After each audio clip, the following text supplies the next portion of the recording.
Peters, dann bräuchte ich bitte noch die Wagenkennzeichnung Ihres Fahrzeuges, mit dem Sie die Reise antreten möchten. Ja, das ist der Trabant meines Verlobten.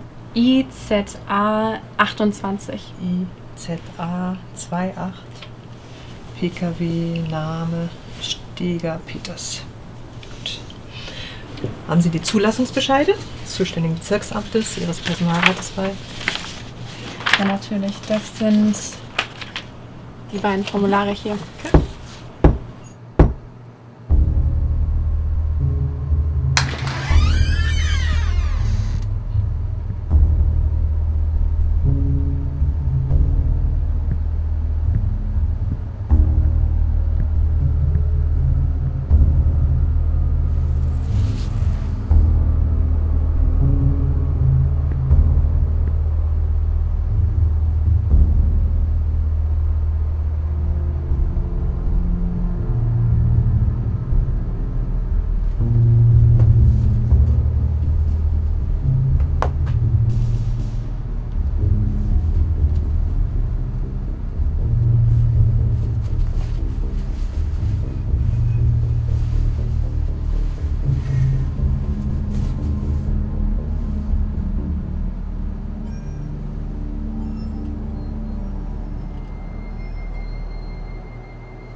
Guten Tag, Frau Peters. Mein Name ist Boehm, NVA im Auftrag des Ministeriums für Staatssicherheit. Nun, angesichts der Tatsache, dass wir beide, Sie und ich, meines Erachtens nach bestreben, schnellstmöglich die Mittagspause entlassen zu werden, würde ich vorschlagen, dass wir dieses Gespräch schnellstmöglich hinter uns bringen. Trotz alledem ist es eine Vorsichtsmaßnahme. Beantworten Sie meine Fragen also bitte präzise und wahrheitsgemäß. Und dann steht sowohl Ihrer bevorstehenden Reise als auch meinem Sauerbraten in der Kantine nichts mehr im Weg. Gerne, Herr Boehm. Sehr gut, Frau Peters. Ach ja, und bitte wundern Sie sich nicht, sollten Sie eine meiner Fragen heute bereits schon einmal beantwortet haben. Ich gehe da lieber auf Nummer sicher. Ja? Gut. Mit welchem Reiseziel planen Sie und über welche Staaten verläuft Ihre Reise? Wir planen über Ungarn nach Penischka in Rumänien zu fahren. Penischka. Mhm. In welchem Zeitraum planen Sie Anreise, Aufenthalt und Abreise? Am 8. August planen wir loszufahren. Am 11. wollen wir in Ungarn sein und am 13. in Penischka. Und dort wollen wir 7 Tage verbringen. Und am 21. fahren wir dann wieder zurück in die DDR. Am 24. sind wir dann zu Hause.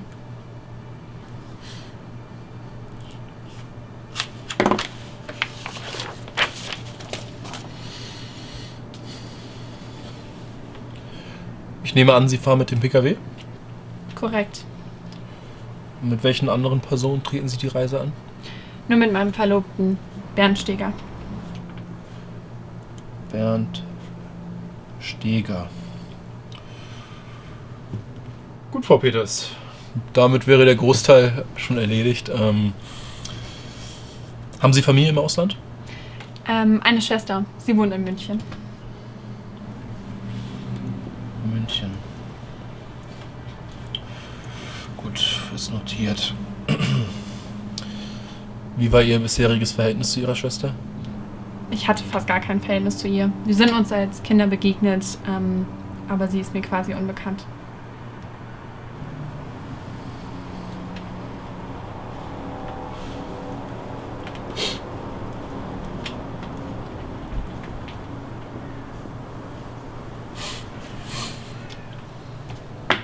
Nun gut, Frau Peters, dann bleibt mir nichts anderes übrig, als Ihnen und Ihrem Verlobten eine erholsame Reise zu wünschen.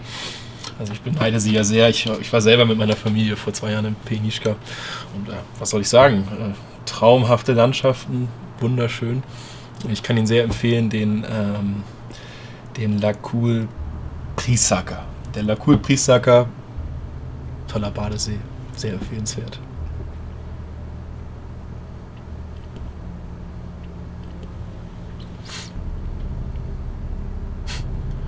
Sie können doch schwimmen. Natürlich kann ich schwimmen, selbstverständlich.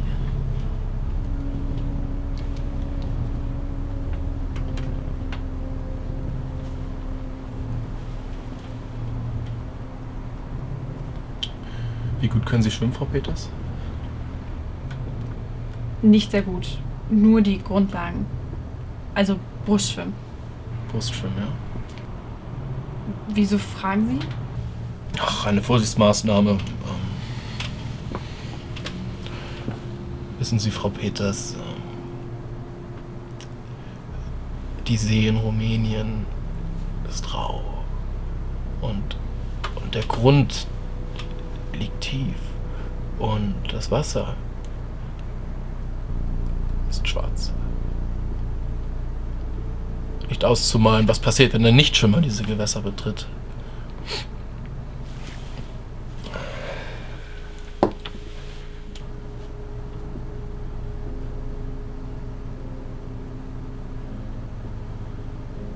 Frau Peters, haben Sie schon mal vom eisernen Tor der Donau gehört?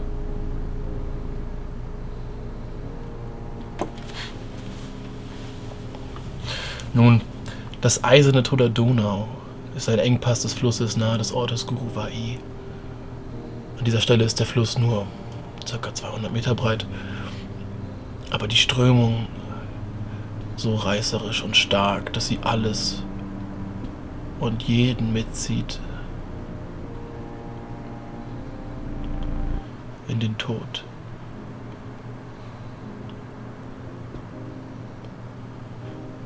Oder, wenn man noch mehr Pech hat,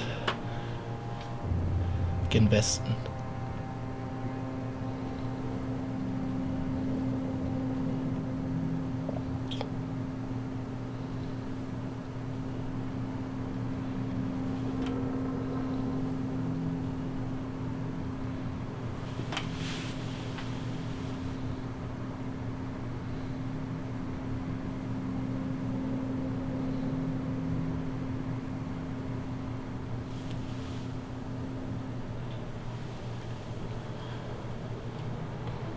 Sie planen einen ungesetzlichen Grenzübertritt, richtig?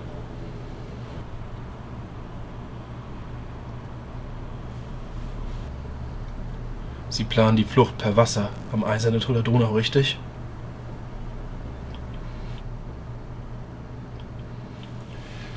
Sie planen die Flucht gemeinsam mit Ihrem Verlobten, um Ihre Schwester zu holen, richtig? Ich schwöre es Ihnen, ich will nicht fliehen.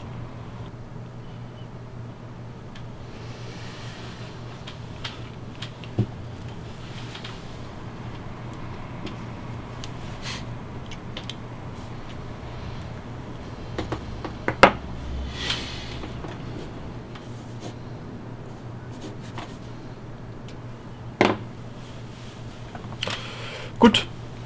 Frau Peters, dann wünsche ich Ihnen und Ihrem Verlobten eine gute Reise und den unterschriebenen Auslandsbescheid können Sie sich in einer Viertelstunde beim Empfang abholen.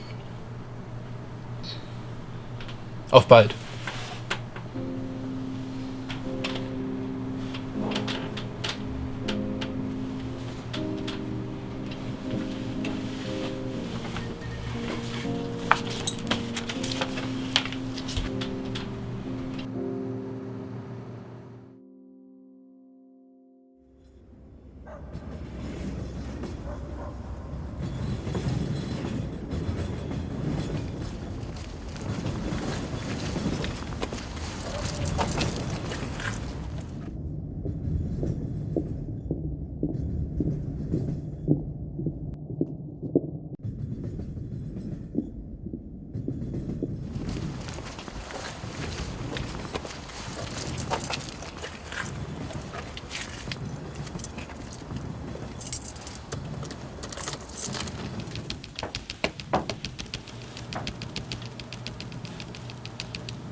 Und was ist?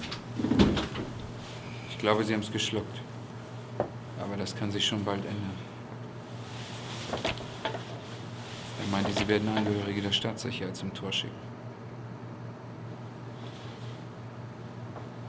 Das ist gut. Schon.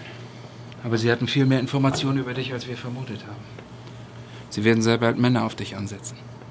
Sobald die ersten Aussagen widerlegt sind. Auf dich auch. Das ist nur eine Frage der Zeit.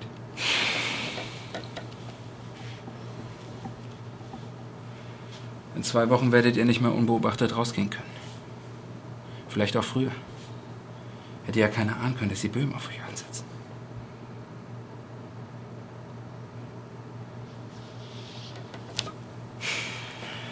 Wir müssen das alles vorverlegen, richtig?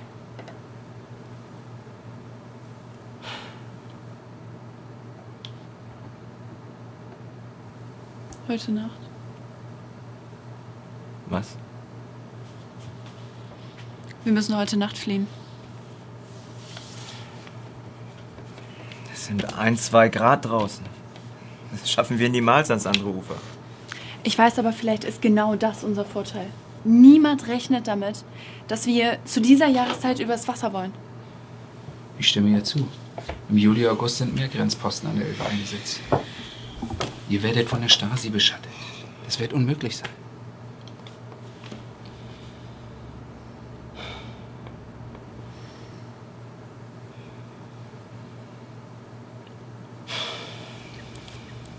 Okay. Dann ziehen wir es heute Nacht durch.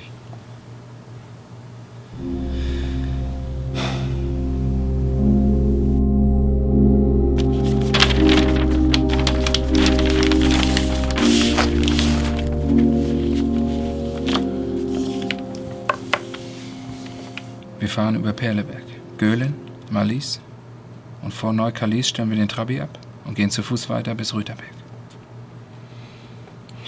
Rüterberg ist Grenzdorf. Das ist schwer bewacht. Wir sollten südlich auf Distanz zum Dorf bleiben. Von dort sind es noch 300 Meter zur Elbe. Auf welcher Höhe ist der Zaun? Circa 50 Meter vor dem Strand an der Deichanlage. Mir wurde übermittelt, dass jede Nacht um exakt 2:22 Uhr der Strom für ca. 90 Sekunden abgeschaltet wird. Keine Scheinwerfer, kein Stromschlag, kein stummer Alarm. Und was ist mit Minen? Und den Selbstschussanlagen? Gab es nicht die letzten Jahre an dieser Stelle. Und dieses Jahr? Unwahrscheinlich. Und wenn wir drüben sind?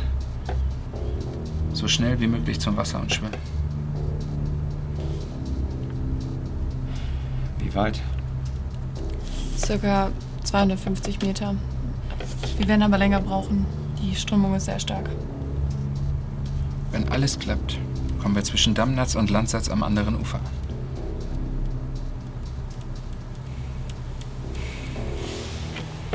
Das ist Selbstmord. Es ist gefährlich. Aber es wird sich lohnen.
Wir können nicht mehr weit sein. Lampen aus? Ja.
Wie spät ist es?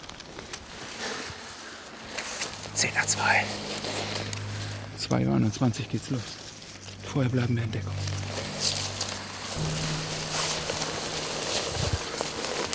Seht ihr Selbstschussanlagen? Nein. Aber da sind Schilder. Minen. Fritz, du meintest, da wären keine Minen. Vielleicht blöffen sie. So oder so. Wir können nicht umkehren.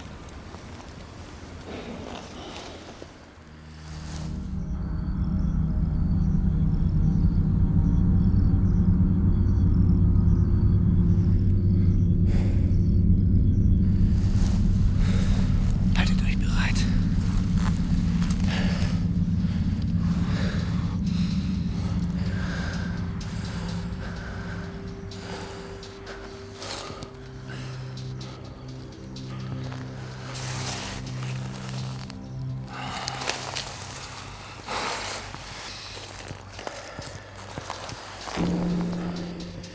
Fritz, was ist mit dem Strom?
Und wenn doch Strom drauf ist?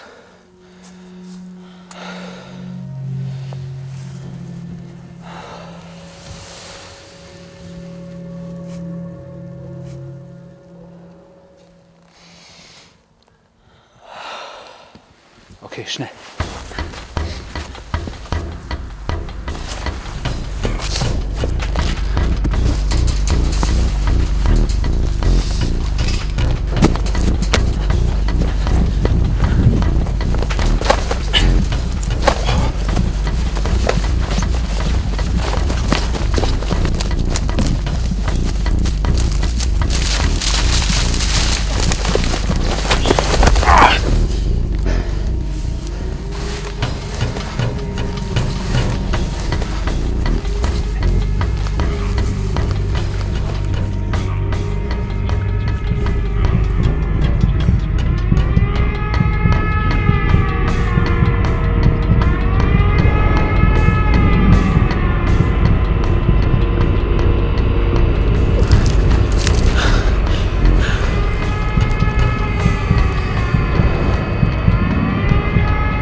Wo ist Fritz?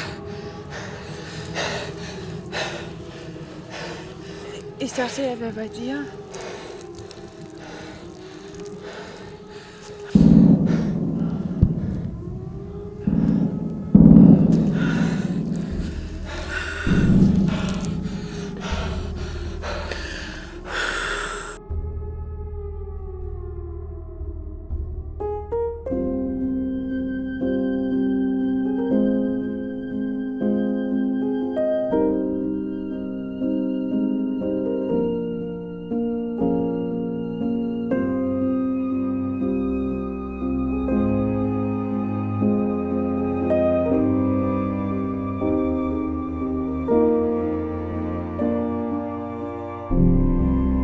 Daydream shift, you name me, see. Tomorrow feels so bittersweet. Crossing borders to remain between. Lost in order to regain a dream.